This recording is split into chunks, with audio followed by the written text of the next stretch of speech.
Want to know how to build your own stopwatch in Java? Here's how you can do it with just a few lines. So first up, we start by importing scanner to read user input. Ask the user to press enter to start, and once they do, we capture the current time in milliseconds using System.currentTimeMillis. So right here you can see under long start we have used currentTimeMillis.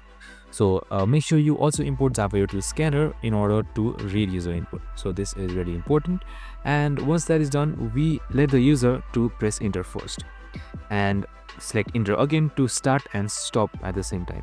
Now we subtract start from stop and then divide by 1000. So we do this in order to convert our milliseconds to seconds, subtracting start from stop and dividing by 1000. So make sure to keep in mind, and this calculates the total time elapsed, and this is perfect for timing simple tasks, measuring code performance, or just for fun as well. It's console based and it's beginner friendly and super interesting to do as well. So you can just try customizing it, modifying it, and copying this code as well. And that's it. I hope this video helped.